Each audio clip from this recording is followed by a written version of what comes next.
I met Honorable Prime Minister for the first time when he was then Gujarat Chief Minister. This was during my 100th Test match in Ahmedabad. So I played it so happened that my 100th Test match was against Sri Lanka in Ahmedabad, and he was the chief guest felicitating me on my 100th Test match by the BCCI and also by Gujarat Cricket Association. So that was the first meeting. And he invited me and my family over to his residence in Gandhinagar. So that was very special. It was very private.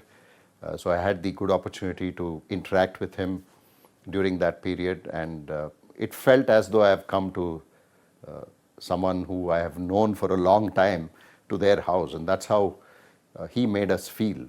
So I think that's the speciality of Honorable Prime Minister. My family, my wife and my young son and children were there, so they were really comfortable, made comfortable in his house. I spent almost half an hour to 45 minutes with him, and after the interaction, he was a wonderful host.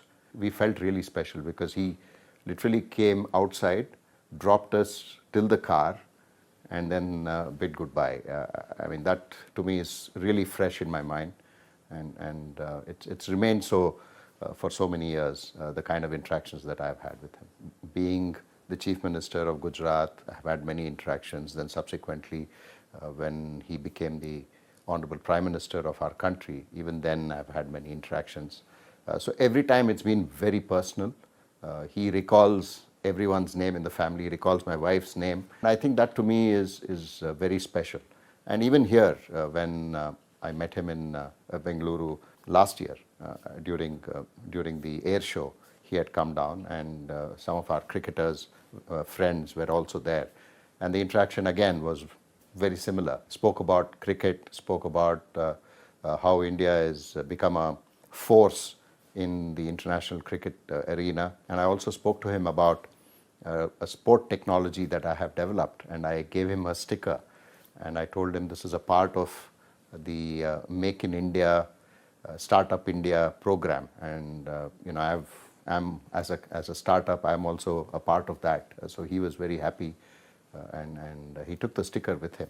Someone who travels so much, meets so many people, has so many things to do in a day, yet he recalls every interaction that one has had, and that makes you very special whenever you meet him. The other interactions that I have had, officially once, whilst I was the Vice Chairman of the Karnataka State Wildlife Board, we went as a delegation. He was then the Gujarat Chief Minister.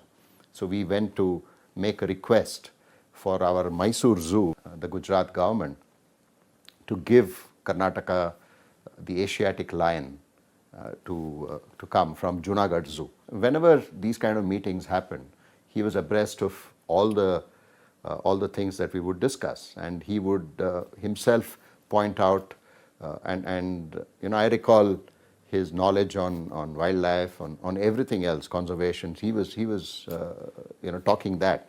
So you felt that it was not like there were other officers who were actually interacting. He was the one who was discussing all of that. Whenever there's an opportunity to congratulate the Prime Minister, I've always done that, and his office, the PMO, receives those calls and then conveys the message. If sometimes I get a call back, which is amazing. You don't even expect that, and it's wonderful to see that India is now grown in stature in the sporting world. Of course, cricket has certainly come a long way, but even other sports have come a long way. I'm really happy that we are hopefully hosting an Olympics very soon. I got to know that the Honorable Prime Minister mentioned about the incident in West Indies where I went and bowled with a broken jaw. He mentioned during his Mann Ki Baat, I think during the exam time for students, saying you need to be determined and you need to be focused, and irrespective of what pain one has, the focus needs to be on achieving your goal. I think that was the message that he wanted to give, and I was very honored when the Prime Minister of the country uh, takes an incident in your career as an example to inspire young students. It felt really special. It was a very pleasant surprise. On my 50th birthday, my wife secretly reached out to a lot of people, cricketers, my cricketing colleagues, then some of my contemporaries who I played against, uh, players from Australia, West Indies, England, so all my contemporaries. And then she also reached out to uh, very important people in India.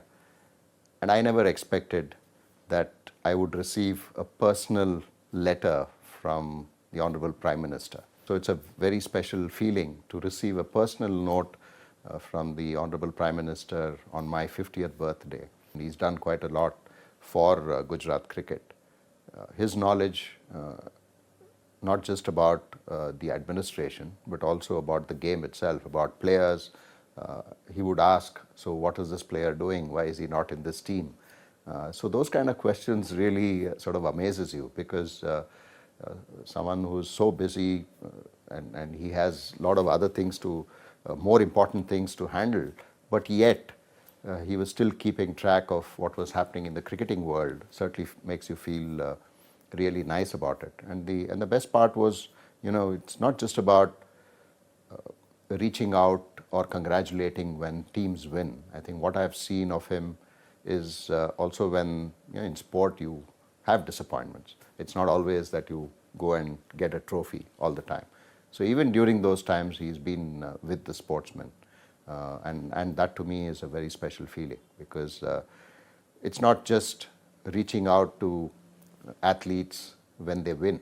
It's also about reaching out to athletes when those disappointments have happened in sport. And that has been the hallmark of our Honorable Prime Minister, where he has reached out to athletes.